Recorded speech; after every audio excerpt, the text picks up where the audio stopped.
Hey everybody, Sean Tierney here with the automationblog.com, and in this episode of the Automation Minute, we're going to go way back and talk about how you connect to a PLC-5 via serial.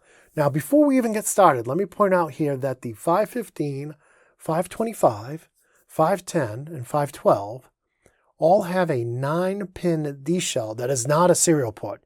And people call me all the time, hey, how come this won't work? That's not a serial port. That is tied internally to the DH plus port, the Data Highway Plus port. It's a Data Highway Plus port. So it is not, if you have a 9-pin D shell on your PLC-5, that is not a serial port. To have a serial port, you have to have a new platform or next platform PLC-5, like a 520, 530, 540, 560, 580, and 511. Those all have a 25-pin D shell on the front. And that, on the PLC-5 family, indicates that it's a serial port, a DF1 serial port.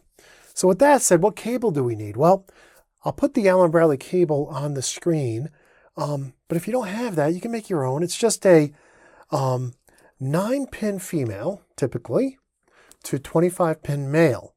Now what I'm using is a standard no modem cable with a 9 to 25 converter and a gender changer. So it all wires up together. Now, with that said, that's the cable we need. So I'm going to pause the video right now. I'm going to go plug it in, and I'll be right back. Okay, now, my new computer doesn't have a serial port on it, so I'm going to use the Allen Bradley USBS, 9300 USBS. You could use a third-party unit like the triplet model I've talked about in the past. But if you're going to go down to the store and pick up a third-party USB to serial, keep the receipt, because a lot of them won't work with RS Links or Allen Bradley. They're just not fast enough. They're very poor quality, low-end chipsets. So I actually knew a guy who spent a whole day at a site trying to get the $10 converter to work. And then he just went down and borrowed a known working model and had his whole system set up in 30 minutes. So don't waste any time. If you didn't buy the USBS or you didn't buy the triplet model I recommend, then don't waste your time. If it doesn't work quickly, it's not going to work, probably not going to work at all. But with that said here, I'm going to go ahead and connect my no modem cable to my USBS, and my USBS is already connected to my PC. And I'm going to go into my device manager here and see what port was given to that USBS. And we can see here it's COM port 5. So with that said, we're going to go ahead and open up RS Links Classic. And inside of RS Links Classic, we will go to Configure Drivers, Communications, Configure Drivers, or we can click on the little cable here. And now from available drivers, we're going to choose RS-232 DF1, add new. I'm going to accept the default name. And here I have to change it to COM port 5. And then for the rest of this, I'm going to let Auto Configure find the PLC for me. Okay, I didn't find it, and that's because my PLC was turned off. So I just turned the PLC on. Let's try that again. Funny how it needs to have power to work. So let's try that again.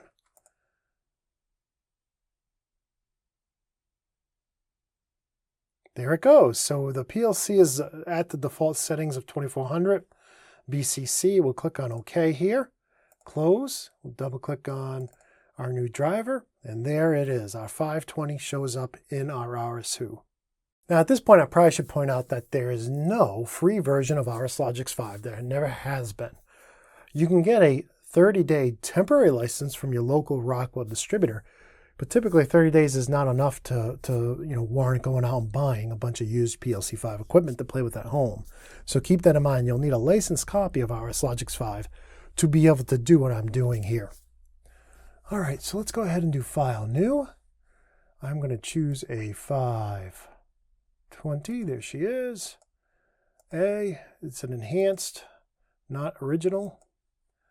And, okay, that's going to make me choose it again. And we'll just leave everything at the defaults there. Let me go ahead and zoom in here on the ladder logic. And we're just going to put a quick program together to test those outputs. So I'll start with the next IO using T4:0/done. And then we'll start a branch.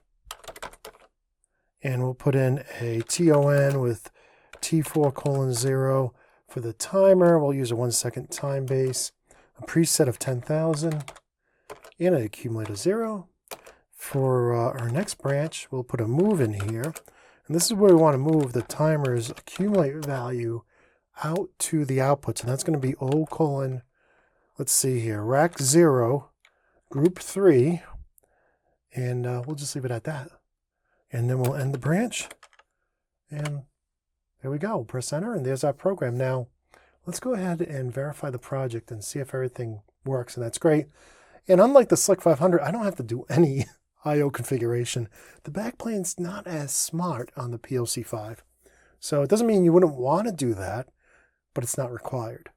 So with that, I could try to use this drop down here to go online. But unless the driver was set up correctly, that's not going to work. This is not the driver I'm using right now.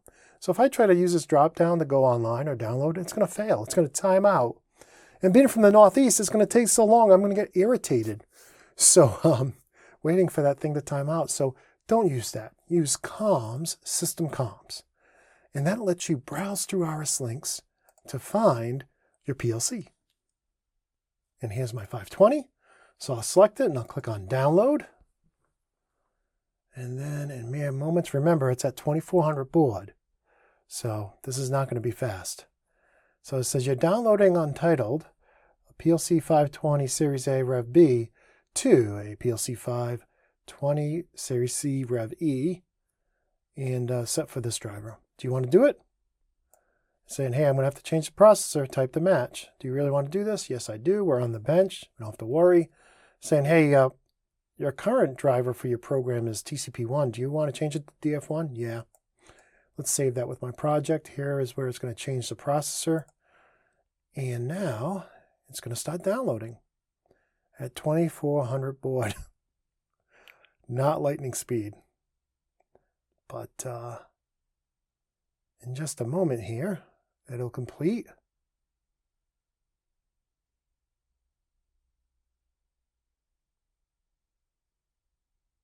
And it says, hey, you're going to save your program on your hard drive. I'm going to say, yep, save. Do you want to go online? Yes.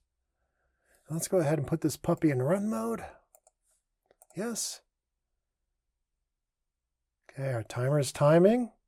We're moving that to our output module. Let's go look at our output data table here. Let's zoom in on it.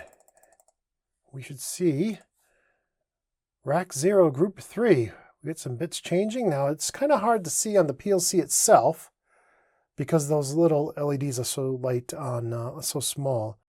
But that's it. That's how easy it is to connect up to your PLC-5 that has a 25-pin D-shell port, to connect up to it and download to it using RS-232 and DF1. Now, there's always the possibility that somebody has set that serial port to talk a protocol other than RS-232 DF1.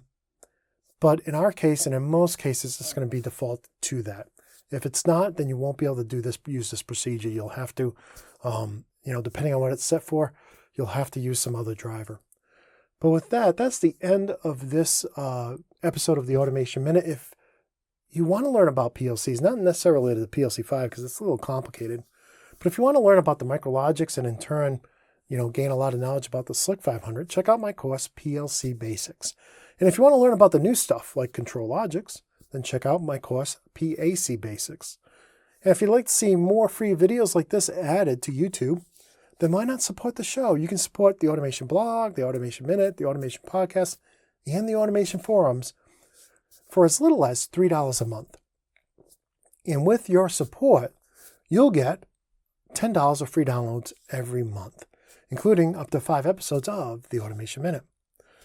So with that said, again, that's the end of this episode. I hope you found it helpful, and until next time, peace.